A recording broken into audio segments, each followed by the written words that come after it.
కానీ ప్రచారం ఏం జరిగింది? 2 ఉద్యోగాలు కూడా ఇయ్యలే, 3 ఉద్యోగాలు కూడా ఇయ్యలే. ఆయన ఇంట్లో మాత్రం 4 ఉద్యోగాలు ఇచ్చుకున్నాడు. ఈ ప్రచారంలో యూట్యూబ్ చూసి మనం ఫేస్బుక్లు చూసి అదే ప్రచారంలో కొట్టుకొని పోయినాం.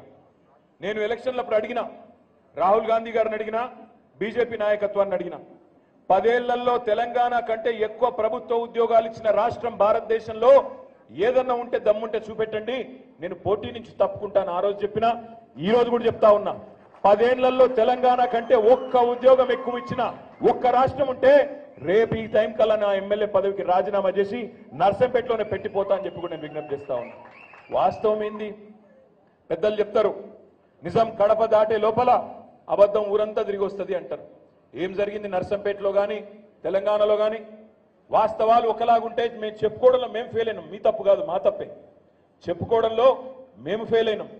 మొత్తం తెలంగాణలోనే అత్యద్భుతమైన సూపర్ స్పెషాలిటీ హాస్పిటల్ 24 అంతస్తుల్లో ఎంజీఎం హాస్పిటల్ కొత్తగా వరంగల్లో కట్టి కూడా దాని గురించి చెప్పుకోలేకపోయినాం.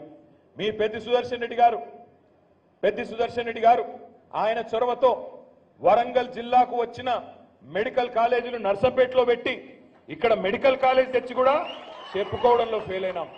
నర్సింగ్ కాలేజ్ తెచ్చి చెప్పుకోలేకపోయినాం, మెడికల్ కాలేజీ తెచ్చి చెప్పుకోలేక ఫెయిల్ అయినాం.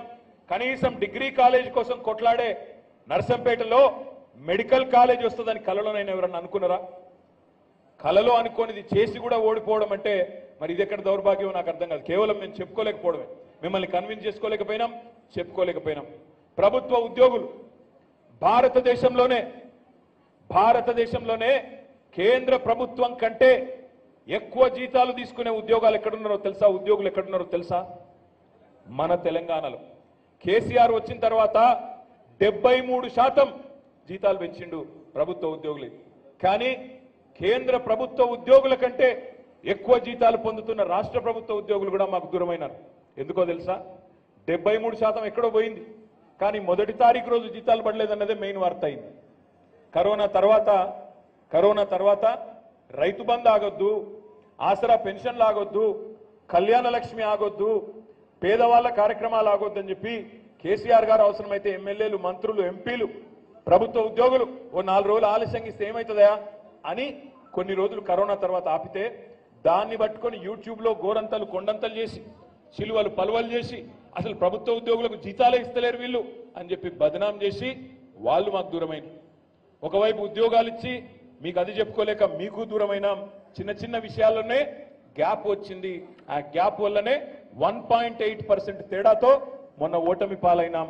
మరి ఈరోజు అందుకే ప్రతిపక్షంలో ఉన్నాం. నేను మిమ్మల్ని అడిగేది ఒకటే, ఆలోచించమని కోరేది ఒకటే. ఈ ప్రభుత్వం అలవిగాని హామీలు 1, 2 కాదు, 6 గ్యారంటీలు అన్నారు. 13 హామీలు 6 గ్యారంటీల్లో అవన్నీ 100 రోజుల్లో అమలు చేస్తా అన్నారు. ఎన్నెన్నో మాటలు చెప్పినారు. ఒక్కసారి గుర్తు తెచ్చుకోండి. నాకు నిజంగా ఆశ్చర్యం అనిపిస్తుంది అప్పుడప్పుడు ఈ ముఖ్యమంత్రి గారి మాటలు వింటుంటే, ఈ ప్రభుత్వంలో ఉండే పెద్దల మాటలు వింటే నిజంగా ఆశ్చర్యం అనిపిస్తున్నది.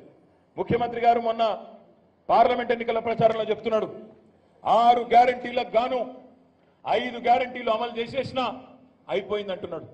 ఒక్కసారి మీరు చెప్పాలి నాకు, ఒక్క గ్యారంటీ అని అమలైందా పూర్తిగా? ఒకటే ఒకటి అమలైంది.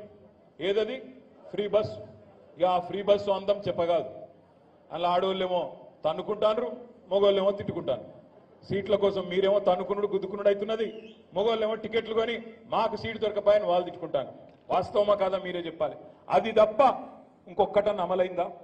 నెలకు 2500 వస్తాయన్నారు. వస్తున్నాయా? నిజంగా మీరు అబద్ధం చెప్తున్నారు. నాకు వస్తున్నాయి, పక్కా వస్తున్నాయి. రాహుల్ గాంధీ చెప్తున్నాడు, మన నిర్మల్కి వచ్చిండు, 2500 చాలా అయినాయి, పడుతూనే ఉన్నాయి అంటుండ్రు. మరి నర్సంపేటలో పెద్ద సుదర్శన్ ఆపుతుండేమో నాకు తెలియదు, కానీ పడుతున్నాయట. ప్రియాంక గాంధీ చెప్తున్నది, ఉత్తరప్రదేశ్లో పడుతూనే ఉన్నాయి, తెలంగాణలో చాలా అయిపోయింది.